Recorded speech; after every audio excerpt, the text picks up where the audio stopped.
Number one's plan did not work. Nope. It was not in line. It seemed like they were keeping up, but keeping up was all that they were doing for a while. Cloud9 appeared in the driver's seat for the entirety of that one. And now we'll see what happens as Lyon Gaming has elected to take blue side here in game number 2. So with the side switch, maybe that'll bring up some different strategies as they ban out Rakan, Gnar, and Galio. Cloud9 responds by banning out Braum, taking Kalista off the table. They picked it last time. They're saying, nope, Lyon, you don't get to do that this time.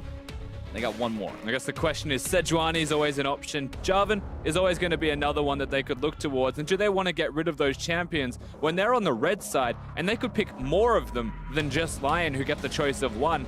Not going to be the case. Nope, they take the Jace out of there. A potential pick for both Jural and Saya, but they won't let them have it. And they will give that Jarvan over to Lyon Gaming, first pick. And what I like about this from Cloud9 with the target ban is that, yes, you will give over the J4, but you'll have champions for yourself to pick. Xayah is always going to be great. There's no Rakan for it, however, and they don't necessarily have to pick their jungler here if they don't want. It could be something like the Alistar just to have a strong 2v2, and it could be something that controls the 2v2 in laning. They have a pretty good eye on what their opponents are going to be picking, but if they really want to, they can still take away the champion that Oddie was destroying Summoner's Rift on. Still is that 100% pick ban champion in the Sedge. Contract's thinking about keeping that number where it is, hovering the Sejuani for now to go along with that Xayah. Xayah, obviously, like any other AD carry, benefiting from having a nice, strong front line in front of her to soak all that damage and allow her as much firing time as possible. And Contracts will just drain the clock out here as he waits for this pick and does end up locking it in. Yeah, so he'll be locking in the Sejuani. We still don't know which role Lyon's Jarvan is going to be going into. I'm sure we'll find that one out soon enough as we wait for them to stop hovering the monkey and make their decisions. Now, you still expect the bottom lane, I would feel like, to be picked this time around from Lyon, and the Alistar Tristana is still the lane you'd be looking at unless they want to change things up.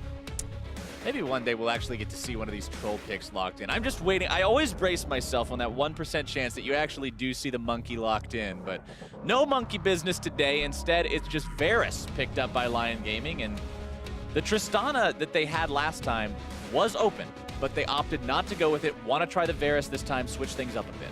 You'd say a bit more lane control from the Varus from a distance, where you don't necessarily have to trade with your opponents, and Xayah does love having a good trade-off when you stand there and try and proc the satchel. She will just get all the feathers out in the world as they've locked in their top laner as well. So they've revealed their hand early, and we have left supports completely bare. And it looks like Cloud9 will respond to that big old tanky top laner with a big old tanky top laner of their own. Perhaps the biggest and tankiest top laner of all, considering he does get huge depending on how many enemies you are able to eat by the end of the game. Cho'Gath locked in. That's the case, so they'll get the Cho'Gath. Now, he does have kill threat still for one of the tanks that you lock in. Cloud9 will be very happy about exactly that fact, where you've got the Maokai for Jural. And look, he is a great Maokai player. Someone that will be able to do a lot of work with it. His team fighting awareness, his teleports will all be great, but he doesn't have the same kill threat that the Cho'Gath will have. So that's ultimately the dynamic we're going to have to explore here. The mid laner of Lyon may want to do a fair amount of damage. I always enjoy, and by enjoy I mean kind of scratch my head and wonder a little bit, when you watch a Cho'Gath team fight and you see all the players on the enemy team really skirting around the edge of that fight at 75% HP or so until you see the Cho'Gath ulti go off, because they know how much damage that thing does, and they know they're within kill threat of it with that and a little bit more damage. So I enjoy watching a Cho'Gath player find the right targets and be able to just hit them in that instant that they're not paying attention. Watching the tanks also hang off his big void spikes, trying to stop him from moving forward, but they can't. Especially if the Cho'Gath gets full-size 12 stack. Why is he so massive, Cho'Gath? But back into the draft as we're seeing it now. The bans in the second phase here. Alistar and LeBlanc banned out by Cloud9. Lyon Gaming responding by getting rid of the Rise, just like last time, as well as the Thresh. Now, the Syndra Orianna is still there. Of course, one being hovered at the moment. Actually just going to be locked in. So they do a very similar draft style to that of Lyon in the last game through their second ban and pick phase. And now the question to me is, what does Lyon want to play into that Syndra? They could be the Echo type of team. They could play something like the Corki that can build the Hex Drinker, but Orianna is the matchup we saw last game. I mean, the Orianna worked out really well when Jensen played it. Can Saya play the same matchup? And we get to see it. It's Christmas on Summoner's Rift, Rusty. I love these situations. You get to see the matchup from both sides. You get to see the players switch, and you get to see who truly knows the matchup better. It's ultimate skill matchup time, Captain Flowers. That's the name of the game in mid lane. And still the rest of the team compositions to be devised. The very makeshift bottom lane, I think it's fair to say, from Lyon. Just piecing it together a little bit here, and Varus and Lulu together. I mean, you've got some range, you've got some poke. Lulu can protect the Varus if he gets jumped on. I think the Lulu's a denial from Sneaky and Smoothie, trying to prevent the strongest, lane dominant and lane pressure based 2v2, something that can diffuse the pressure that a Varus has. So Smoothie's going to go for the second best version of a Lulu. Smoothie saying, you want an Ardent Sensor champ? I'm going to show you an Ardent Sensor champ. Picking up that Janna, one of the best users of that item that has been so strong and so prolific in the meta for the past few patches. And we'll see him on it here. Provides a lot of peel power, along with the fact that, Sneaky on the Xayah, that's a champion that you don't normally like running into anyway because of the stuns and the disengage from the ulti, and Janna just makes it worse. Yeah, we've seen Sneaky play it in this tournament once already and was incredible. He was making some big plays, diving people, utilizing a lot of skills that Mystic has been showing everybody on Summoner's Rift. The fact that you can use your Blade Caller, you can flash, and you can redirect all of the feathers as well. There's a lot of cool mechanics on Xayah. Sneaky seems to know them all. And he's also got that Janna supporting him that you mentioned into a Varus, so fairly equal when you look at the range of the auto attacks against one another, but the spell weaving could be the difference. And I'm happy to say that you were right coming into this Champion Select, Rusty, about how the top laners are picking more of those team fighters this time around. You just have very similar squads from both teams. You got a hard-hitting mid laner, you got a solid auto-attacking AD carry, you've got a supporty support, and you've got two giant meatballs rolling ahead of all of them, colliding into each other, and it's just going to be these front-to-back 5 versus 5 battles. In a roundabout way, there were similar compositions in Game 1, but Cloud9 dismantled them. Coming into Game number 2, you have to feel like the odds are still stacked against Lyon. But as you mentioned, the compositions share a lot of similarities. And so the first place you'll always be directing your attention is Oddie's early jungling. And we come into these best of 5s, and we talked at the start about the adaptation, right? We said that was one of the big names in best of 5. One of the other big names in best of 5. That's actually, I'm going to interrupt my own self. Let's go, girls. That's pretty cool. That's a pretty cool Star Guardian animation right there. But one of the other things that we always try to keep in mind, along with the adaptation between the games, is the mental fortitude of the players, right? You come off of a loss like that, if you're Lyon, you got to make sure you're keeping your head in the game, keeping yourself from tilting, and just being ready to go into this game saying, okay, forget about the last one, new game now, let's have our solid strategy ready to go. Don't be the direwolves. Don't lose to Cloud9 until it's a best of 5s this time around. Lyon, I actually don't expect them to be in any way mentally affected by game number 1. You'd have to imagine if you were Lyon coming into this best of 5, it's an upset if you win. That's just the way that everybody in the world will be looking at this best of 5 series. And I'm sure Lyon, they'll come in with high hopes and high expectations of themselves, but they won't ultimately be disappointed. So they'll be able to bounce back, reassess what went wrong in game number 1, come into game number 2 with guns blazing and try and, fix those problems. Jensen stepping out of the way of Seiya's command attack, finding some damage of his own with the Thunderlord's proc, and these guys aren't even willing to wait for the minion. No, they're not. We watched them last game just blow their entire combos on each other as everybody else was playing for turrets and objectives, and it looks like this game's going to be the same damn thing. They've got a point to prove against one another, it feels like. Jensen's really trying to beat him around as White Lotus and Genthix, they're just 2v3. They just want to stop this blue buff. They want to damage the 2v2 of Sneaky and Smoothie. Pests, get out. They're trying to remind Cloud9 how bad it feels to have your blue buff invaded on constantly. Contracts goes ahead, drops the smite there to make sure that look at Oddie. Nothing happens. He knows exactly where the jungler of C9 is. Is Oddie actually going to find Contracts here? Is he going to steal away the frog? Goes for Contracts. Contracts trying to grab himself the frog, but he's not even able to get it. Tries to flash away and does get there, but losing out on that camp means Oddie's ahead. And that is so dangerous for Contracts. It puts Oddie ahead by a decent amount of experience. He's going to be able to go back to the Raptor camps, and he should be perfectly fine for this now. Also, the flash being gone is the biggest win of all, and I really respect that Oddie didn't use the flash of his own. It shows good communication between Lyon Gaming's bottom lane and their jungler to say that Smoothie was on the way. Smoothie has heal, has shield. It's not worth flashing after that one and potentially dying. And so he just walks away and takes the advantage. And honestly, that's a good thing to point out. Smoothie is on the heal this game while Sneaky has the barrier for himself. So a very defensive summoner spell combination between these two compared to the more traditional heal, plus the ignite on Genthix for, honestly, pretty much the most aggressive combo you can go for in the bot lane, unless you wanted to do some really cheesy stuff, putting an exhaust and an ignite together. But Cloud9 making sure that they're keeping Sneaky protected as much as possible. Impact moves up, fires off the Scryer's Bloom, takes the Blast Cone right back to lane. Really good from Impact. He'll be able to spot out Oddie as he arrives towards the Gromp and perhaps the blue buff, depending on, yep, you'll be able to see him just barely there. And just knowing where he's going to be when he's going to be there. Most importantly, Impact pushing top lane to be able to do all of that unimpeded by any means. Gives time for Contracts to try and just get to level 3, catch up, maybe just stop Oddie from ganking until the level 6 mark where ultimates are there. It's still a big win for Cloud9 overall because they just want to keep farming. However, that problem that you mentioned, the Ignite that exists in the bottom lane, it starts to add up to CS differences. It starts to add up to lane control, just pressure in general that a Lulu will have with that Varus. Sneaky and Smoothie may need some help. White Lotus and Lyon are really happy to see things looking this way, especially after the last game where the lane quickly found itself going in the favor of Sneaky and Smoothie. We talked about how quickly they built up those CS leads and how it was part of the reason why it seemed like although Lyon was matching Cloud9, Cloud9 was just running away with the game anyway. Nice damage there from Jensen onto Saya, but now he's going to have to deal with Oddie wanting to show up here in the mid lane. Runs down through the bottom part of the river towards his own jungler instead. Oddie and Saya obviously realize something is up, so they don't want to go in on that one. They don't realize this, though. Oddie does have the level advantage over Contracts. I don't think Contracts wants to outright 1v1 him. He's looking for the counter going through the tri-bush. Smoothie and Sneaky, I don't actually know what Contracts was achieving there. He just blast coned on the spot. Here we go. Okay, Oddie face checks the brush. Contracts getting some damage down there. Finds himself a stun. Oddie with the flag and drag over the wall to keep himself safe as now the counterattack begins. Lyon Gaming looking to find something here potentially on to Sneaky. He's got the barrier to keep himself healthy. Very awkward trade coming out of both of these lanes. Sneaky uses the barrier, White Lotus uses the heal, and so ultimately it's just a trade of summoner spells.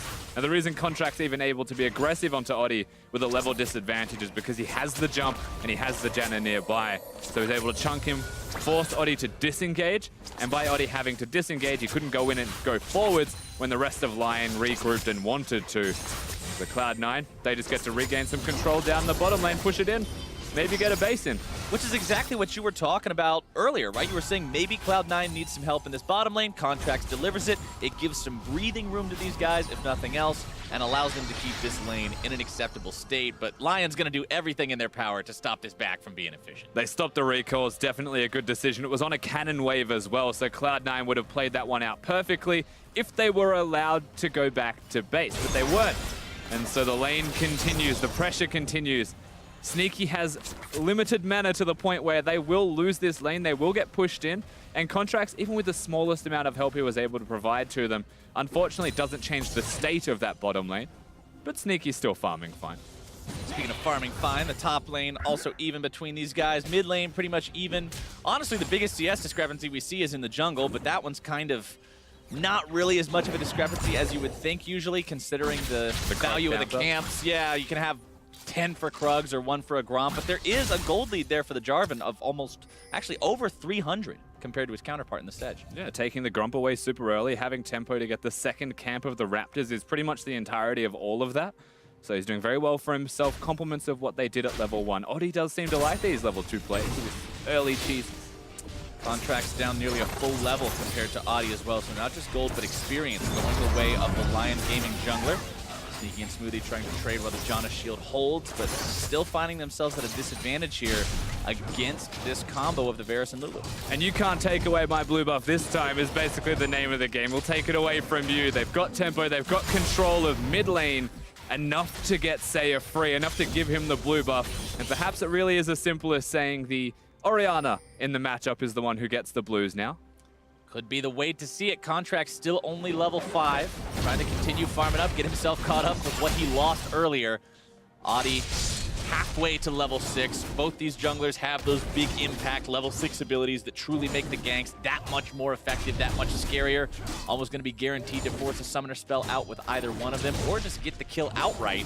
Lyon Gaming, this time, Rusty, the game's still 0-0. Nobody's dead yet, but they're the ones with the slight gold lead. They certainly are, and a lot of that still revolves through the bottom lane. Being able to recall and get that 20 CS advantage again. The fact that C9 couldn't go to base results in all of this happening, and suddenly Summoner's Rift looks like a much happier place to be if you're Oddie. and Seiya, almost reminiscent of what happened in game number 1 on the blue side when Cloud9 were playing this. They push and they have the free ability to leave the lane. Well, the shoe's on the other foot, and the question's now going to be, can Lyon continue and try and find some kills, try and find some mid-game macro control over Summoner's Rift that was decent from them in game number 1. Right, do we get to see the Lyon Gaming macro from game number 1 as well as the Lyon Gaming team fighting potential that we saw during the group stage against WE? If both of those Lyon Gamings can show up together, this team could be a force to be reckoned with. And the shoe is very much on the other foot. Seiya's going back-to-back blue buffs. It's not just about taking it away from C9, because they start with taking it away from Cloud9. Jensen doesn't get it, and so he doesn't have control of mid lane. They are able to clear, able to get 2 back-to-back blue buffs. Big wins for Lyon. Unfortunately, these big wins aren't worth monetary value. It's just control of Summoner's Rift. Contracts moving up into the top side here, wanting to creep through those lane brushes, potentially set up a bit of a trap against Jural, who throws a sapling into the river brush. Now Contracts makes his way onto Jural, seeing if they're able to find the burst here. The stun, where's the feast? Jural wanting to get himself away, pops off the Nature's Grasp. The Sejuani ulti comes through. Impact wants to get a big old bite out of him, but can't quite do it. First blood goes to Jural. Cloud9 with the mistake. Really big mistake coming out of Impact to follow that one through. He had no chance of getting the kill once the flash was out from Jural. That's so tragic as well. That was just poorly executed from Cloud9's top laner. You could tell he was hesitating as soon as the Nature's Grasp was fired off. He was thinking, okay, we got as much as we were going to get, but then he goes further. And they both hesitate. Contracts gets in, it was great. Impact, they do a lot of damage, but Jural gets just enough time to use the W to dodge out on the feast, disengage, and from this point, they hesitate. They turn around and say, no, I can kill, but Q cooldown is always going to be there. Minions are what provides the kill in the end. Contracts isn't able to help secure that by any means because Impact just oversteps his boundaries. Looks like just a poor decision. White Lotus eating a lot of damage in this bottom side from Sneaky and Smoothie. Both AD carries dropping down to about half, popping those potions to get themselves back up as we do see the rotations coming bot side. Lyon Gaming bringing both Teleport jungler in as well. and mid laner as well as the top laner now with the TP. Sneaky's in some trouble, likely going to be dropping here. No way to escape the 1 versus 5. Seiya grabs the kill, and Lyon Gaming is off to the races. And they've got everybody down here in the bottom lane. The turret's theirs. It's the first turret in the game. And Lyon get themselves a 2,000 gold lead. Just capitalizing on, once again, control of the middle lane, control wards through all of the river. They will go straight towards this Drake, so the opportunity to trade structures is always going to be an opportunity for C9. Because Contracts was on the bottom side of the rift, that's not even going to happen. Lyon grabbed themselves 2 kills. They get the turret. Now they've got the Drake. It's Cloud, so they're not going to get much extra power out of it, but it will give them extra rotational advantage to make more plays like this. And teleporting to the flags, very classily done. Once again, Oddie forces the flash out of Smoothie early. So Smoothie now has nothing to keep Sneaky alive. Oddie forces him to disengage. Lulu uses the ult on herself, very close to killing Oddie, still compliments of the turret, but they all survive and it's all good in the end. And what was the conversation about at the top of the day, Rusty? Can Lyon set the Cloud9 bottom lane behind and find victory through that? And it looks like this game they're doing it. And Cloud9's top lane are helping themselves to being a little bit behind if we're going to draw the comparison as well. That's a fair point. That's a fair point. I don't think anybody could argue that one against you. Impact, I'm sure, fully aware of exactly how that happened. Not too happy with it himself, but it's only one death. You are correct in saying that getting the bottom lane behind is the name of the game. We've seen it work to a degree of success, and we said that Lyon, perhaps a better team than those who have played against T9 already in the group stage to put them in deficits. Well, can they carry that part through? Because the gold lead, it doesn't stand out as anything substantial. It's about if they can now upset the tempo of the map through the small advantages they have. Well, they've lane swapped, they've started to try it. I like what you saw in the bottom lane there a couple moments ago. Jural went down there, used the ultimate to clear the wave away, to slow the push from Sneaky and Smoothie, to buy his own guys time, to equalize everything up here in the top side, and it looks like they will do just that. It's going to be 2 turrets now for Lyon Gaming. It will be traded, you'd have to imagine, on the bottom side. Sneaky and Smoothie have had an abundance of time down there just to continue to push, just to continue to pressure. So ultimately, that is a trade, but it opens the map up so much more. Seiya Taking a lot of damage here from Jensen. Barely walks away from the ult. Just another day in the mid lane offense, except for this. Oh, Jensen now going to be dunked. The power of the jungle coming in once again for Lyon Gaming. And this time, Lyon are the team that have the reinforcements arriving. Contracts is forced out of the jungle even though he gets the red buff. And mid lane pressure is there to be secured. Can Lyon grab themselves turret number 3? This is the most important of those outer turrets. Gives the most access to the enemy jungle, but it looks like it will be stopped by Cloud9 for now, but that thing's barely clinging to life. Yeah, still not a lot of health on that mid lane outer turret. Saya had no resources left after this trade to be able to continue to push off pressure a following team fight. Just another day in the mid lane offense between Jensen and Saya. Have just got some personal beef apparently, going at one another constantly, but they took the top lane outer turret and instead of recalling and resetting, they roamed mid. Really good awareness out of Lyon, knowing exactly where they wanted to be and how kind of Jensen to, unfortunately for him, set them up for it. And I mean, they even gave the kill over to White Lotus. That couldn't have gone better for Lyon. Exactly what they wanted to be doing. Blade of the Ruined King will be online for that Varus here very, very soon. And considering Sneaky Xayah is a bit behind and also going for an expensive item in the Essence Reaver, Varus is going to be stronger faster. He certainly is. Rushing the Berserker Greaves to match the move speed of Sneaky as well. But once he gets that Blade of the Ruined King, once he splashes that one item, not needing the Zeal item afterwards as well like Sneaky does, well, then they can immediately look towards objectives. They've got the Rift Tower as a big point of contention that I would say should be free to take if C9 don't start rotating up. They are right now, though. Cloud9 finding themselves on the back foot now. Have to see how well this team plays. Remember, you mentioned it earlier, there was one game that we got to see Cloud9 actually in some trouble in the early game during the play-in group stage. That was up against the Dire Wolves. Yeah. Things looked very sketchy for a while, but like you said, it was 15 minutes of Cloud9 losing and then 12 minutes and they destroy the enemy Nexus.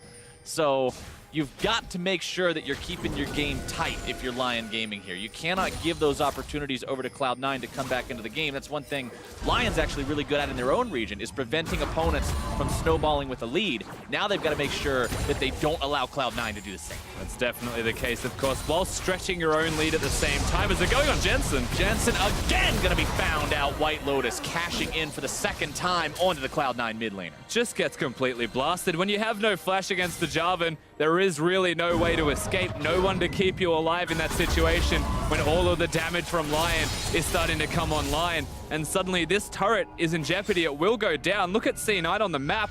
They're just going to try and trade. Lyon should just keep pushing. Sneaky needed to recall. I mean, Lyon's 4 strong here in the mid lane. There's no reason to stop. They've already taken the tier 1, going on to the tier 2. Sneaky dedicated to grabbing this tier 1 on the top side, but that is not a worthwhile trade. No, and he's going to get it very late. There should be enough time for Lyon even to look at a Rift Herald or just recall, reset, spend all of their money, and then go back to that Herald. Cloud9 have all of the vision control in the world that they need, but vision control doesn't save a mid lane turret when they don't want to defend it, it seems. Lyon is 4-0 with a 2-turret lead, including a tier 2 that they just traded for a tier 1, and they're up 2,500 gold. This team is looking so much better than they did in game number 1. They certainly do. It feels like they've warmed up. They got the jitters completely removed. They shook them off. It was something that we actually said they might want to do. Yeah. Done it. Well, I'm glad they followed our suggestion. Thank God. Lyon wanting to make sure this is a series. They really want to find that spot in the main event, the main group stage there at Worlds. But first, they do actually have to win 3 of these games against Cloud9, which is a pretty tall order, but they're on their way to it right now. Contracts, though, will secure the Rift Herald for the side of Cloud9, so that's one objective that they will manage to keep under their own control, not concede over to the side of Lyon Gaming. Yeah. So speaking of those neutral objectives, though, next one going to be spawning here in 5 seconds with another Cloud Drake. We'll have to see how the teams prioritize this. Contracts just stopped his recall to do Wolves because he's got the bottom lane nearby. Seemingly aware of this. Contract just doesn't actually care. That's a very awkward interaction. Want these Wolves. Lyon actually on the other side of the rift without their AD carry placing vision as well. So right now, a lot of the vision game seems to be how we're playing this on out. But neither team with an effort towards killing the person that's placing the vision. Impact just eats that big old grump. Not really too concerned about Audi stealing that one away. Lyon starts up the Cloud Drake. Cloud9, do you want to contest this one? They've got Impact on the front line there. He has Nearly no 3,000 ult, HP. Makes you wonder if that's something that Cloud9 do want to fight for when Impact doesn't have the ultimate there. The threat to kill the carry starts to dwindle as a result. Shockwaves can win an entire team fight themselves now that he's got the Haunting guys as well. Compliments of not going towards the Sork shoes, needed the Mercs. And Cloud9 knows that all too well. Cloud9 has won a lot of games of their own off of Jensen hitting big shockwaves when the team was behind. So they won't have that tool in their own arsenal this game. Audi running away here from Contract, gets himself stunned up. Contract just walks back out before he gets collapsed on by the bottom lane from Lyon. They weren't far away. At a moment's notice, Lyon could have been there, but Audi also now, once again, we're doing the vision game. That is the most important part here. Summoner spells are all up and available, and so very difficult to make the plays unless Contracts just walks in. Contracts with some interesting jungle pathing there, not able to charge himself over the wall. Good body block by Audi. Tries to flash, but Giral is right there with the Nature's Grasp to make sure they find the kill. Audi just says the hell with it and jumps back over the wall with the flash, and Lyon goes towards the Cloud Drake. Yeah, and it's going to be a free Cloud Drake. Contracts not too sure what he was planning by walking into all of them where they don't have vision. You can see the wards right there. Pretty clear that he doesn't know where they are. Just seems disrespectful from Cloud9, honestly. I'm honestly not sure if it was just a misclick. One of the two. It was either disrespectful or it was a misclick. Because in most situations, this is not the path you take. I wonder where they are there. Oh god. It's probably the team comms there. The inner monologue? that's it. Inner monologue. Auto attack was going to kill him, but Audi ults for safety and then realizes that he has to flash because it wasn't safe after all. But it's still a nice pick. 2 Cloud Drakes going over to the side of Lyon. They are well and truly set up in this game, but the gold hasn't grown. They got a pick. Nope. They got the Drake. Drake's not worth money. There's still a Rift Herald on contract, so there's a chance they can break the mid lane outer turret if they look towards it as a big objective.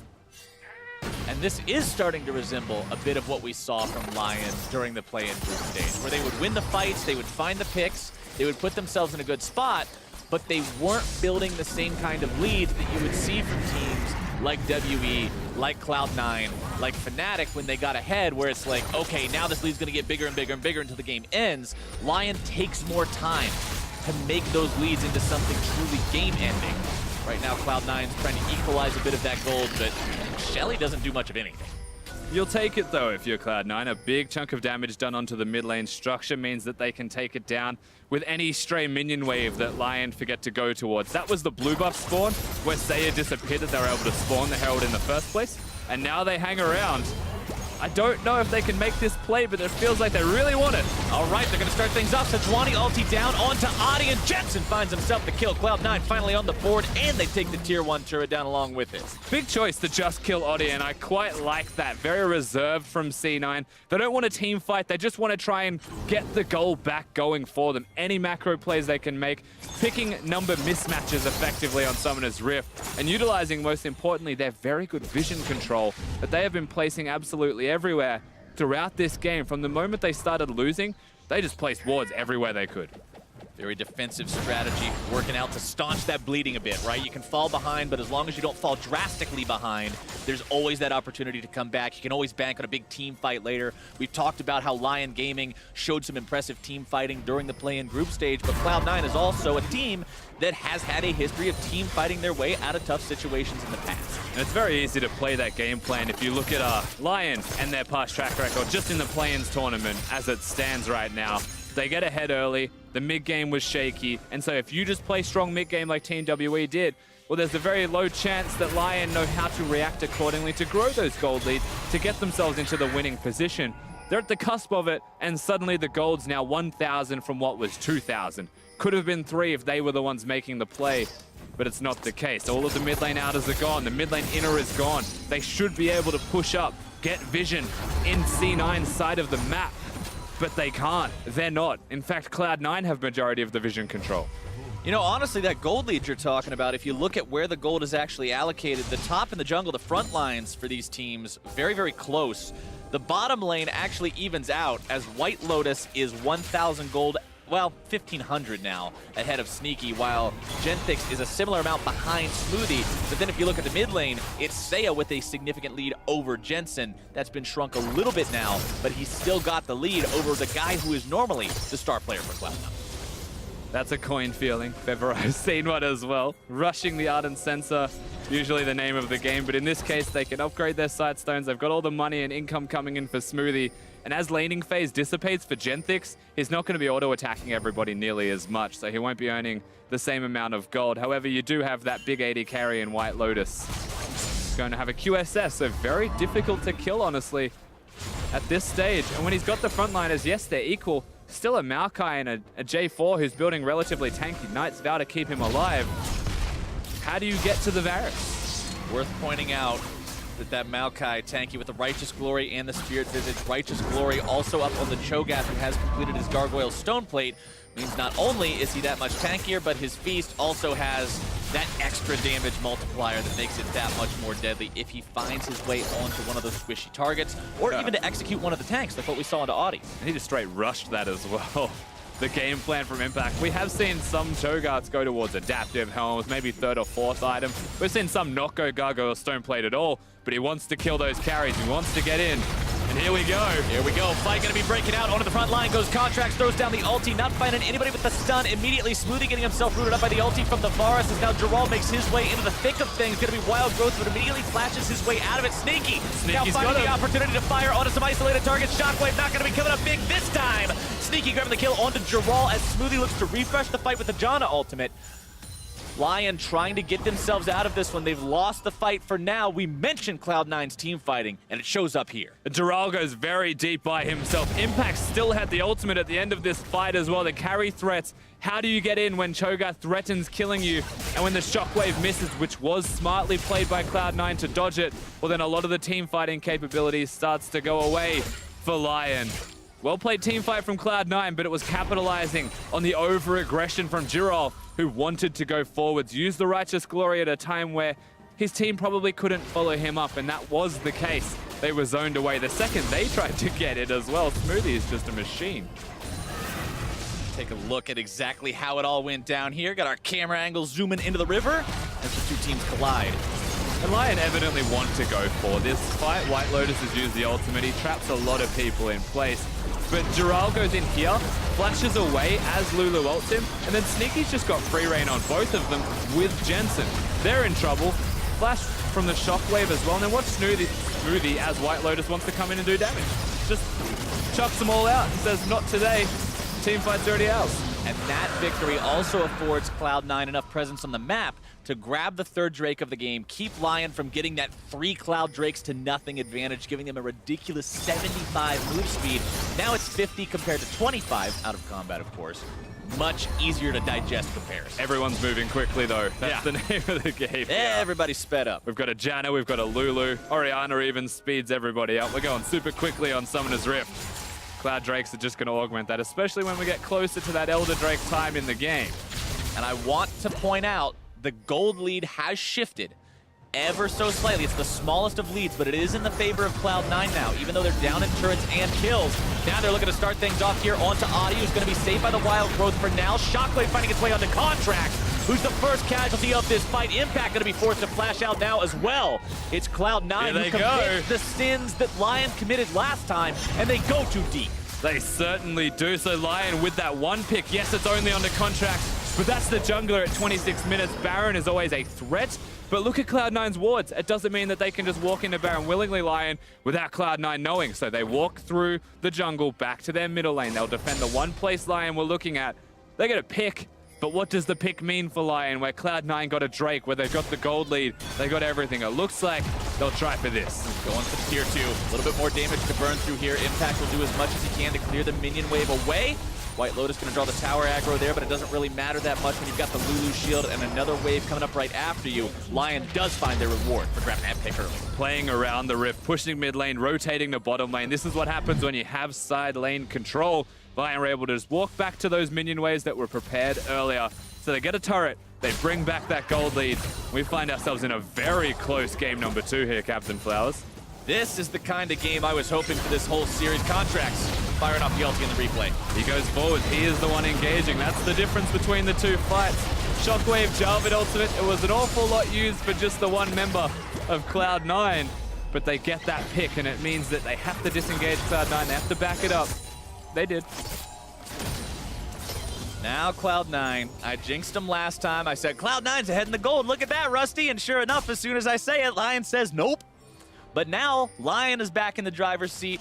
Let's see how well they do with it. The game is teetering on a knife's edge, though. One small misplay, one minor outplay could tilt this game in either team's favor significantly. We could see that into an avalanche of momentum. Or it could just tilt right back on the other side of the knife. We don't know.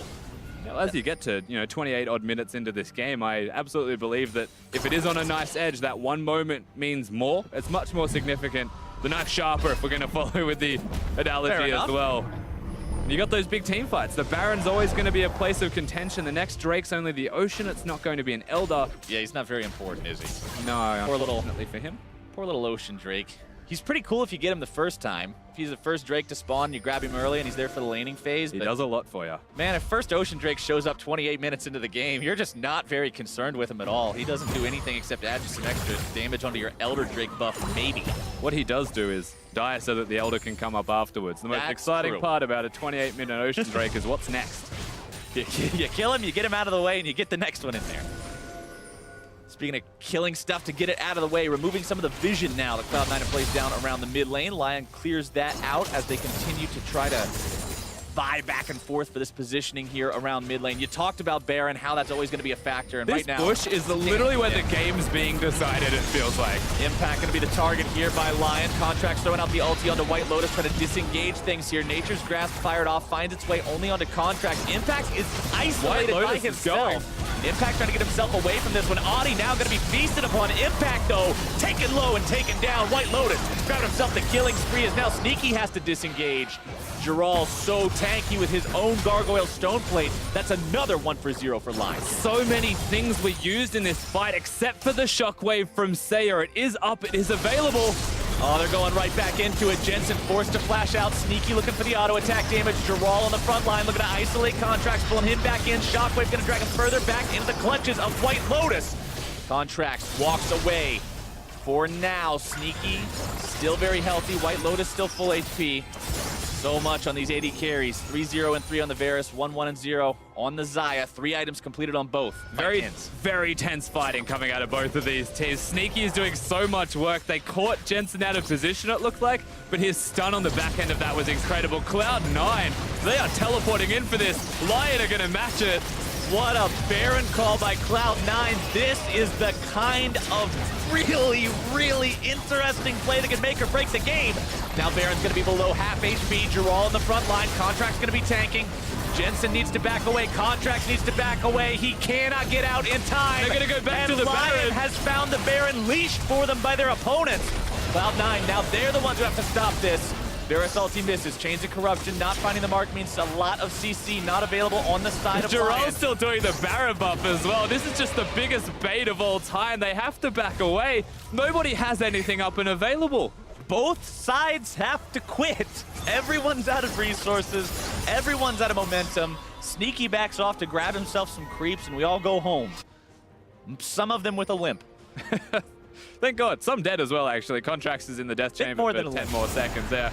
A couple of legs removed, not just a lip. Cloud9, they move over to the Baron buff, and it was an okay idea. They may perhaps thought that Lyon were recalling, but that was a very early teleport out of Giral. Super good awareness. White Lotus will pick up the kill as he gets ulted, and then back onto the Baron. The problem here is White Lotus actually misses his ult, and that was the engage on the Impact. Now that engage is gone, Sneaky does his relevant damage, and is able to back it up, back away. And this is when they look at each other, they stare each other down, they both just say, nah, we can't do that. All right, here we go again, Rusty. The fact that we got people hanging around this bush means that we're gonna have a fight. We'll just have to see who ends up going in first. Contracts takes some poke there, and now it's Giral who gets caught out. Nature's Grasp comes flying through, finds its way onto a couple of different targets. Jensen with no flash, remember, he used it in the last fight. Giral gonna be the first one down. Shockwave onto Jensen. If they can take him down, that is gonna be huge, but White Lotus now gonna be silenced, knocked up into the air, the damage coming through. The stun lands, but Adi is running interference. Saya grabbing the kill onto Impact. It's a double kill for Contract. They sacrifice themselves, though, Lyon, to keep the two carries alive. Saya and White Lotus are still there. Jensen dead, Cho'Gath dead means the carries, there's not a lot of threat to kill them, it's just Sneaky. Contracts has Warmogs as well. Look at his health just surging back up. He's going to be ready for a fight should one break out here. Oh, they want it too. They're not doing Baron, they're baiting. Oh, Cloud9. Oh, but it was a blue hanging trinket, out. they know. Nice use of blue trinket there, and you could hear the noise from the piercing arrow also finding its way into someone, but Cloud9 now saying, hey, they got both these blue trinkets in here, they're both disabled. Let's start this up. Make them come in here and fight. Contract showing up, slowing down White Lotus, but good moves coming out from both carries of Lyon to avoid the danger, and they force Cloud9 back. Yeah, really nice stuff from Lyon. Using the Orianna ball as well for vision to see where the Sejuani will be. There's only one place he could have been, so they back it up and they get out perfectly fine. We get to see how this fight happens. Once again, Jarrell caught out of position at the beginning, where they just put him into the bounce house. They crowd control him everywhere. Oddie throws himself at Jensen. That's what they're looking at doing. The Maokai was already dead, so from this point, you're like, oh, it's a bit rough. However, Oddie goes back forwards, keeps Impact in place so that he will die, and makes sure they can't cover the distance to get to White Lotus. They all understand who the carries are in these games, and they all understand what it takes to protect them. Look at the damage in the last fight. 5,000 from White Lotus, nearly 6,000 from Sneaky. These two guys are going to determine the outcome of this game on their own, if nothing else. It just comes down to who can get the angles and who can find the DPS. And this is one of those games against Captain Flowers where you look at the carries from Lyon and it's 2-0-5 for Seiya and it's 5-0-4 for White Lotus. Big carries, neither of them really understand how to die in League of Legends when they're playing this well, because it's just so hard to kill them. The rest of Lyon will stand in front of them as bodyguards every single time. It's a combination of good positioning and great teamwork. Like you just said, the rest of the team is not afraid to be that bullet sponge for these guys and protect the VIPs. Impact pops the Righteous Glory. They're gonna stomp Lumber up there, but he's just a little bit too slow. Can't quite get in time. 0-3-5 on this Cho'Gath. Not the most impressive of score lines, but he just needs to be that front line for his own carries. Jensen losing the Banshee's Veil there. No, don't push up too far, Cloud9. Stay at the bush. Oh yeah, this is where we have to fight. Everything has to happen at this bush. Like, everyone's worked that out, but we're all still perfectly okay with it because they fight every single time either way. C9 on a ward. Also, that one ward just placed on the other side of the bush is spotting Contract constantly. And so the inside track also may belong to C9. The knowledge game lies with Lyon. Cloud9 getting those side lanes pushed out now. Impact to the bottom lane is now Smoothie going to be jumped on. Oddie looking to start this fight up. They know Cloud9 is only 3 strong. And they're able to find the kill onto 1. Now can they make it 2? Contract's forced to flash over the wall, keeping himself alive, but it's still a 1-for-0 fight going the way of Lyon. Good trigger pull there, recognizing the fact that they had a huge numbers advantage. 5 ultimates used, however, for just the 1 kill onto Smoothie means that as they push in, as they look towards controlling Summoner's Rift for the Baron specifically, I feel like C9 can still walk in. I feel like they can still fight for this, but they've committed. They're doing it. Baron is at half HP, Rusty. Here we go. Cloud9's got to make their move, but it's already done. Lions have got the objective. Now they might be able to find the attack here onto the rest of Cloud9, grabbing onto Impact. He pops the Stone Plate, has to try to get himself away, pops the Feast before he dies, should drop. And Oddie puts the flag on the corpse and walks away. Yeah, everybody's still going to be able to back it up from Lyon as well with the Baron buff on 5 members. So many shields to keep Jarrell alive. And now they've got the Baron. Now they actually have the capabilities of controlling all of the map through all 3 lanes pushing. And now we find ourselves in this position where C9 actually a bit on the back foot, but they're not. They're just going to push in, apparently. Flexing their muscles in the enemy jungle, trying to get something out of this, but they may just end up losing their own jungler. Contract's trying to run away, but the Nature's Grasp locks him down and takes him out. Sneaky, not quite having enough damage to return the favor as Cloud9 loses yet another for nothing. And Lyon still with 5 alive will say thank you and then just go back to base again. Thanks, Contract. Do their thing, yeah. What a nice guy. He's able to give them an extra 300 gold. They're teleporting top lane. There's 35 seconds on him. Impact is only just alive, so an extra turret will be theirs. Lyon grabbing this turret should take them up to over a 4,000 gold lead compared to Cloud9. 37 minutes into the game. It's not the greatest lead, but it is something that they can use to leverage this advantage along with this huge minion wave. Jarrell and Seiya not stopping. White Lotus and Genthix now brought in as well. Tier 3 demolished. They've got this. Jensen's not even rotating. He has no mana. He's just going to recall. Free inhibitor for Lyon. Great moves from Lyon Gaming, out-rotating Cloud9, recognizing the fact that Jensen was vulnerable like that, and free is free. It certainly is, and of course, we said the mechanics are there from Lyon, but they focused so hard on macro in that first game. Well, now we're seeing both, and it feels like they are a very good side when we have both showing up for them. Still incredible scorelines on both of their carries, an incredible performance so far. And with one inhibitor down, and it's on the top side of the Rift, that's the best Elder Dragon inhibitor that you could possibly have. And full build now up and running for White Lotus. I'm beginning to think with this guy being 6-0-6, having full build, 413 CS at 38 minutes, maybe Jensen should know what his name is. Maybe at this point, you recognize who you're going up against, because White Lotus in this game has proved himself to truly be a monster on this Varus pick. He's landed some great chains. He's had some awesome damage throughout multiple team fights. And like we already mentioned, the fact that he hasn't died at all on an 80 carry with no escapes shows he's got his positioning down. Yeah, and it's a Varus, not like a Xayah, who doesn't really have escapes, but has the ability to outplay with the ultimate. Right. Varus, very hard to execute, but he's got the team supporting him. Lyon, they're not going straight towards the Elder Dragon just yet. They're setting up the vision, but most importantly, they're pushing bottom lane. They're just going straight for this tier 3. White Lotus only needs one more auto attack. Already found it. Taking this one down now so they can fight on the inhibitor if they want to. Nothing really there to protect Cloud9, but C9 forces them back. Adi a little bit hurt, needs to regen with that Warmog. But it is a clever team play once again from the side of Lyon. Blue buff was spawning, they'll be able to pick that up on the way through, and now they control the vision, knowing that C9 can't be in a bush. There's no way for Cloud9 to be somewhere surprising. They know exactly where they are at every single moment. Now they just need to defend middle lane as C9 push it. It looks like Cloud9 vying for that control back themselves. I like this move. Cloud9 is not willing to go silently on this one. They won't sit in their base.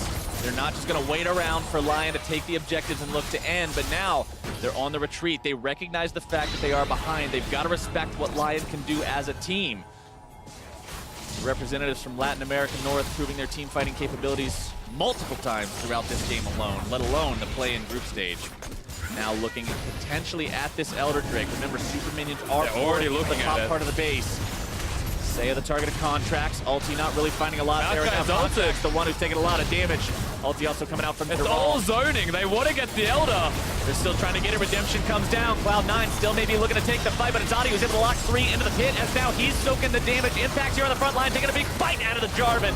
Finds the kill now as White Lotus gets himself stunned up. More damage coming through. Jensen not quite able to find the kill on that one. His Contracts goes for Saya. Not quite able to do it. The heal from the Janna will not be there. White Lotus still trying to take that Elder Drake as Geralt's going to be taken down closely next. Nearly falls. He's Trying alive. to find his way with the twisted advance as Sneaky gets the Elder. Gentek's looking to take the Blast Cone to get himself away to safety. Cloud9's base is just being absolutely bonked this whole time. They've got to go back and They're save it. so lucky that Sneaky just got the Elder Drake of all things to keep them in this game. But you're right, their base, it is being dismantled by Super Creeps. One of the Nexus turrets is gone. The inhibitors mid lane's being pushed, bottom lane's being pushed. I feel like Lyon, they just got too caught up in the moment, too caught up in the pressure of what C9 were throwing at them. They just needed to not fight for an extra 30 seconds, and the minions might have ended the game for them. Two team fighting teams playing team fighting comps is a good spectator experience in League of Legends, Rusty. This is so much more entertaining than the first game was, largely just because of these two teams colliding head-to-head, front-to-back comps. It's just coming down to who plays it better, and that time, Cloud9 had the edge. And it was only a slight edge, to say the least. White Lotus still plays the team fights well. You know, good awareness from Jensen to still get the ultimate onto White Lotus at the end of that, but it wasn't going to kill him because the QSS, the ability to keep himself alive and healthy, auto-attacking the Elder Dragon just to keep that life still going. It's these little details that mean so much at 40-odd minutes into the game when a team fight breaks out. And I feel like they've both got it down. The Sneaky, in this case, I'm going to say got a little bit luckier. Sneaky with full build now as well, 70% crit. He's got the armor pen, he's got the scimitar. Let's take another look at the fight. Now, White Lotus, you can see his health. Disregard Jarell's flash, pretend it never happened. Teleport comes in. He'd like to. It definitely happened. He almost died for it. But as this happens, just the, it looks like a rapid fire cannon distance proc bonus as well from Sneaky on that auto. Not many people will be able to beat that. 6,461 damage in the last team fight. Sneaky no slouch on the DPS charts, but White Lotus, Seiya, and Jensen all not far behind either. Getting to the point of the game where the tanks are not doing a whole lot. That was a Contract's ultimate onto White Lotus. He used his Mercurial Scimitar. I mean, that's important. It is a lower cooldown on the Contract's ultimate. It's only 58 seconds on that Sejuani ulti. Yeah. Remember, the Mercurial Scimitar is 90, so that gives you a 30-second window approximately. Well, who needs 30 seconds, Captain Flowers, when you've got an Elder Dragon and a Baron buff up and available? All right, here we go. Cloud9 forcing the issue. Looks like they would just want to end this game potentially on this Baron team fight. Nature's Grasp fired off, only finds its way onto Contracts. Ball thrown down to zone the rest of Cloud9 away. Baron rapidly regenerating. Contracts will soon be doing the same thanks to Warmogs. Seiya hanging around in the brush. Contracts still below half HP, not getting the chance to regen the way he wants to. And with the inhibitors all up and available for Cloud9, they're able to make plays like this. Minions still not going to pressure in just yet, but you can see it on top and bottom. The side waves still in control of Lyon. It feels like they've got everything going for them. And then mid lane, you've got White Lotus. White Lotus just doesn't care. though. He's just pushing up into the mid lane, killing the turret because Cloud9 can't stop him. And if they do try to stop him, they'll take the Baron. So they're just playing every single area of Summoner's Rift at the same time. They are besting Cloud9, it looks like. This is being wonderfully played by Lyon. They got the tier 3 turret for free. Cloud9 is now just being led around. Like, I'm seriously impressed with Lyon's ability to do this. There's a lot of times, even in some of the larger regions, where you see teams not be able to lead their opponents around from a macro perspective that way. And they're back to the Baron buff. It looks like Lyon still want to go for this. Cloud9 trying to go for Audi here, forces him to flash away. Baron still at 1/3 HP. If they C9 can't now do it, disengaging from it. Lions still win the map. Look at top, look at bottom on the mini-map. The minions that are pushing in. Lyon just want to not fight and control the mid lane. C9 have to. Contracts tries to go for the ulti instead, finds it between the goalposts of Seiya and White Lotus. Not what they wanted to see on that with a shockwave coming down onto the Cho'Gath. Impact flashing away. Stun out onto Gerald by they got Jensen. Audi goes in, catches him out. Jensen forced to flash. Big Summoner Spell cooldown. And Cloud9 have to go defend their base. They have no choice. Lion should get a free Baron for this. You're looking at Contracts perhaps for the steal. If all of Cloud9 hang around, then they run the risk of losing inhibitors. They're all here except for Impact. He has the teleport. Oh, this fight's gonna turn real sketchy real quick. Baron down to doing one it. corner. Cloud9 now finding themselves here in the pit. Impact and Contracts both hanging around. Jensen over the wall as well. Impact over the Secura onto the Baron with the Cho'Gath Feast. But now where does the fight go from here? Sneaky's got to be careful. He can't afford to walk into a shockwave. Contracts on the front line. Gargoyle Stoneplate to keep himself alive a little bit longer. Jensen down below half HP. Impact is still stuck in the pit. He secured the Baron for his team, but he's going to be the sacrificial lamb as the minions pour into the Cloud9 base. They take down the bottom lane inhibitor. The teleport into the top lane. It's 2 inhibs down for Cloud9. And a big flank from Gerald. Gerald shows up. He's got very little mana here on the front line. He might be able to lock down Sneaky the shockwave. Not going to be finding anyone just yet. Sneaky's going to have to find an immaculate amount of damage in this fight. Lyon looking to push up into the Cloud9 base. Gensix gets himself taken out by Jensen. As Gerald barely walks away, Contracts now surviving the damage from White Lotus. 1 dead on the side of Lyon, but they do get the 2 inhibitors thanks to the minions. Oh Lord. The Baron being taken by Impact, the Elder being taken by Sneaky, all of these little details. The game could have just ended to minions if Lyon got Baron and just walked the Baron buff in. But step 1 still belongs to Lyon. They control the minion waves. The vision is equal between both of them. And ultimately, Lyon still with complete control of Summoner's Rift.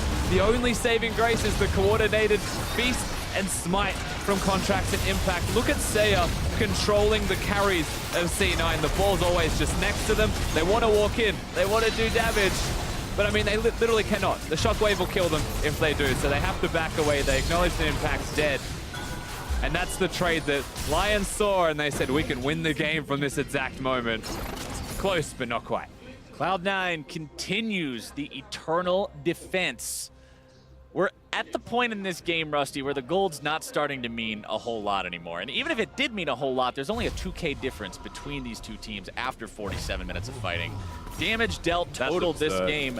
57,000 from White Lotus, 48,000 from Sneaky, and 31,000 from both mid laners. Honestly, a grand total of only 700 damage difference between the two mid laners. These guys just been going, we were joking earlier about how they just go blow for blow back and forth with each other, but man, they are just neck and neck. I mean, tell me they don't just feel matched when you watch them play as well.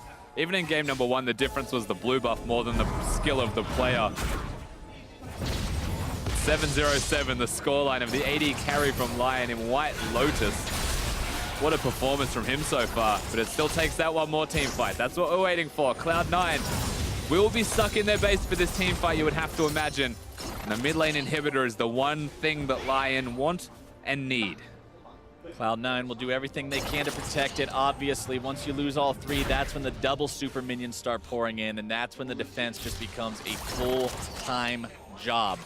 Cloud9 will do anything in their power to prevent that from happening. Elder Drake not up for spawn just yet, so this is pretty much the name of the game right now. And you're seeing the patience from Lyon as well, waiting for the super minions to push into the base. Once bottom pushes in and they see Impact go to deal with it, remember, one Nexus turret, he has to deal with it, then they'll most likely look towards the mid lane inhibitor. Same thing with top lane, and if they can get both going at once, the mid inhib should be free.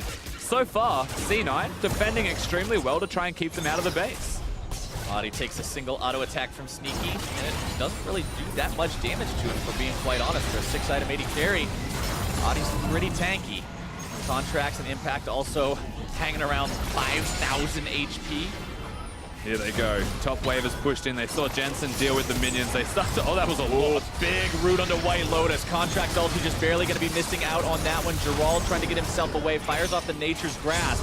Wants to use it as a disengage mechanism, but now Lyon might see their opportunity to put the last couple of hits in one of the mid lane in hit, but they're not quite able to find it. Cloud9 may want to defend this, but they've got to be careful about the fact that Contracts is hurt going into it. That's one no auto minions attack. pressuring in the base right now, and Lyon gets what they came for. Yeah, so that's all 3 inhibitors gone. However, how long it took to get that inhib means that the rest will probably spawn pretty soon. It never ends. Elder in 1 minute. That's what we're looking at now. It is so neck and neck. It's just the Cloud9 are just stuck in their base. Stuck in their base, at least for the foreseeable future, because of the fact those 3 inhibs are down for now. Creates a very difficult situation with that Elder spawning soon. You probably just have to give it over at this point. I mean, you can't afford to just let the super minions destroy everything. There is maybe one chance I would give Cloud9 to go and defend that Elder Dragon. And it's Impact clearing that top wave right now and trying to get in before the next wave crashes. But because it's double waves, I really don't see that as a viable option given how much pressure mid and bottom will also be placing. So it's going to be too disjointed if they attempt to get in and defend this. But Impact is looking. Impact is going to walk his way down. Sneaky's also rotated. Cloud9, they don't want the Elder to go. Contracts is way too close. He's going to be singled out and bursted down before he can do much of anything. The shield going to be keeping him alive. Still alive. Adi now here in the pit trying to defend, be the front line of Team Lyon. But Sneaky's able to find free firing time. Gerald now going to be the tank. Nobody dead so far. Cloud9 still looking to make this fight happen. The root out on Gerald. White Lotus. They got him. Goes down to Jensen's burst. And Jensen comes up with a hero play. Cloud9 still with no health to their names. No Warmogs on the choker. He has teleport. He might want to recall. The waves of health, the inhibs are up. Hanging around. Side lane inhibitors back up for Cloud9. Adi over the wall. May look to go in. Steal this with the blast cone. Comes over the wall. Reset. The Drake may reset here. It does slightly. Adi has to go back with the flag and drag. Cloud9 pulling the Drake out yet again to make sure they secure it, and they do. That is so tragic. The dragon resets as Adi goes in and looks for the steal. Not going to happen. So 2 Elder Dragons have belonged to Cloud9. The inhibitors have back up. They've respawned. And Contracts is the one who gets caught to start this all off. All planned. As if a bit of deja vu seeing Contracts caught out of position in this game. But he lives, and he continues to live. Janna's healing, redemption, everything there to keep him alive. Meanwhile, Gerald, yes, he's tanky, but White Lotus steps up. Jensen sees his chance, takes that one opportunity. And I wouldn't say outplayed. The stun was an outplay. The rest of it was just Syndra's kit. The rest of it was the Syndra play style. Press R with your mouse hovering over the enemy champion. Now Contract here on the front line yet again. The ball is back in Cloud9's court. The last time it was here, they found it immediately given back over to their opponents. Baron is spawning, and as is Cloud9 tradition, they have to go force the fight right now. Baron should go down rather rapidly. Lyon recognizing this, wanting to get themselves in here. Cloud9 not going to back away this time. Sneaky secures the Baron, but can Cloud9 get themselves away? Both tanks going to be locked down. Stone plates pop to try to make this exit as gracefully as possible. Audi on the front line trying to keep Impact locked down. Sneaky getting himself away along with the rest of Cloud9. And nobody drops this time. And Odi brings the walls down super early on that Jarvan ultimate. Doesn't want to die to Impact's damage, but at the same time doesn't want Lyon to secure the kill. So doesn't risk anything. They will just stick it out as the 5v5. Want to go ahead and let everyone know we are now officially watching the longest game so far of Worlds 2017. Previous record was 52-18, and we are just about to go a full minute beyond that. These teams putting everything on the line here, leaving it all on Summoner's Rift. Nearly 1 hour of game time in one of the closest games possibly imaginable in this elimination stage. Cloud9 now with the Elder Drake, with the Baron, seeing what they can do. Throwing out the Sejuani ulti, not honestly getting a lot done with that one right now. Was close, however, to locking down White Lotus. Remember, he has the Mercurial Scimitar. It's all about popping that cooldown as early as you can. If you do it before a fight happens, well, then that's exactly where you want to find yourself. Disregard the gold difference as well between these teams. If it's over 90k, they're all at full build. Right. What we're looking at, though, is Cloud9 with the Baron buff, with the team fight threat. Sneaky also just so fed, pushing him with a Janna, supporting him. And the minions now working with them, compliments of the Baron. But still, the one lane they're not in. Looks like Lyon are doing pretty well at equalizing it. And I've got to give so much props to Lyon Gaming because we came into this series talking about issues with their macro, and this game, whether it's their out rotations that we've seen against Cloud9 at multiple times, or just the fact that they've been in control of this game for, I've got to say, at least 75% of it. This is a team that assessed their mistakes during that one-day break between the group stage and the elimination stage. They found the errors, and they seem to have found a solution to those errors, and they are seriously impressing me in this second game. Yeah, honestly, this is nothing short of amazing watching Lyon play. And, you know, a lot of people from just watching the group stages would have said they are the team that could cause the upsets just as much as anyone else from the pool 1 seeds. They're giving it to Cloud9, but C9 still have all of the control on Summoner's Rift right now. They've been pushed to the wire, but you give Cloud9 that one opportunity to push in, that one mistake that you make that gives them the map. Well, look how much map they take from it. And it's interesting that you said that one mistake, because the one fight that Lyon lost, the one death for White Lotus, that's his only death in 55 minutes. Sneaky can say the same. Of course, his death was a little bit earlier, but he's still sitting on only one after nearly an hour of play. Incredible defenses coming out from both AD carries this game. And it really just goes to show how perfect you have to play if you're against C9 in situations like this. Lyon, they're a slow, methodical team. They don't just throw everything at their opponents. In this instance, well, now they're against the wall. They are going to be the ones that have to try and make some kind of play. Cloud9 with Baron buff remaining for another 15 seconds, trying to put more damage into the base. Remember, this Lyon base still has not been cracked open. There are no vulnerable inhibs. Every single time, Cloud9, they push top lane. They're like, no worries, we'll go push top lane, we'll threaten that side. And then they look mid lane, they look bottom lane, and minions are pushing out. They're not threatening more than one lane at once. They are solely grouping up as a 5v5 to team fight. Every single time they group up to 5v5, they lose the tempo in every other wave, and so they spend a minute dealing with it. We're at 56 minutes in this game. C9 cannot control all 3 lanes at once still. One thing I want to point out that I'm noticing in the inventories right now, like you already mentioned, Rusty, everybody's at 6 items. Well, everybody except for the supports, but the difference between these two, Spectre's Cal and Genthix wanting to go for one final true item, while over on the side of Smoothie, he's not bothering with that. He's just keeping a stack of control wards, even though he has enough gold to purchase something like a Spectre's Cal if he wanted. Cloud9 prioritizing some extra vision on the map to keep eyes on Lyon. And it may not be a big deal, but ultimately if I was playing support this position, and I'm not Genthix, I may have held off on the Spectre's Cal until I could buy a full item. That's the way that I would have seen it. In fact, he's just sold it and gotten 3 control wards. So clearly what he has done is he's purchased the Spectre's Cal because they're stuck in their base against the Baron buff team. He wants to have the magic resistance for the Syndra. Well, now he doesn't need to because the map's closer to equal, so he sells the item. Still believe that 3 control wards is the last slot is the name of the game for any support. This game has been raging back and forth for so long, and after 57 minutes of fighting, we're still at this break-even point. This could still go either way. When people ask me what kind of games I like to cast the most, what kind of games I enjoy watching the most, I always say the ones where you don't know who's going to win until the final team fight's over. And this is one of those kinds of games because it could seriously go either way just as easily, depending on who plays it right. And I love that. And when you look at the game length of just being at 57 minutes into this one, if we pass 58 minutes, this is longer than two of Cloud9's games against Lyon put together. Against anyone in their put group, together. rather, put together. Against anybody. Yeah. You can take any of the two previous games. We're actually all, well, no wait, I guess if you took the average, we're over double the average already, Yes. but there are the upper end of those that could still pass the current time up, but not for long. Cloud9 up 7,000 gold, but like we said, it means a whole lot of nothing. This is where you want that Meteos kick, you know? Yeah. It just doesn't exist. It's You gotta contracts on the set get that in there, but we got 1 minute till Baron's up. Elder Drake will also be making a reappearance here shortly in a couple of minutes. And like you mentioned when we were discussing it earlier, when the gold doesn't matter anymore, that just means that whoever owns those uber buffs, they're the ones that truly have the edge. It just means more and more and more as you approach this end-game state. And through this game, actually, nope. Wow, that was instant from White Lotus. So it happens when the Syndra hits the stun first as well, but that is the QSS. That's such a big cooldown. We've mentioned this a couple of times already.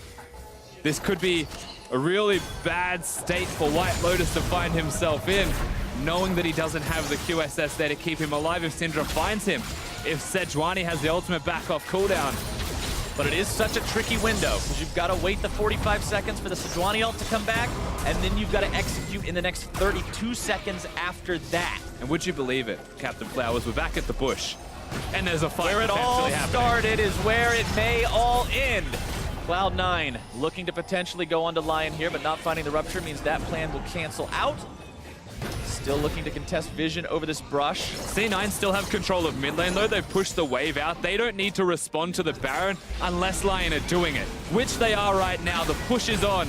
The question is, do Cloud9 react to this fight? They don't push mid lane. It looks like they want it. There's a large minion wave bottom side for Lyon as well. Lyon likely recognizing this. That's why they're making this fight happen now. Jensen losing 3/4 of his HP to the combo from Seiya. However, that means the shockwave cannot be used in the upcoming fight. Positioning now, much less of a concern for Cloud9. They don't have to worry about walking into those. Audi flag and drag over the wall to keep himself safe. Cloud9, they realize there's that many minions in their bottom lane. They're picking it right now. They're saying, look, it's time to do or die. Has to deal with We it. say do. Cloud9 starting up the Baron. Got it down to about half HP. Nature's Grasp comes out from the Maokai, trying to lock these guys down. Contracts coming in. The QSS Finds was the back. ulti, but the QSS was back up. White Lotus going to be kept alive for now. Tanks on the front line doing exactly what their namesake says.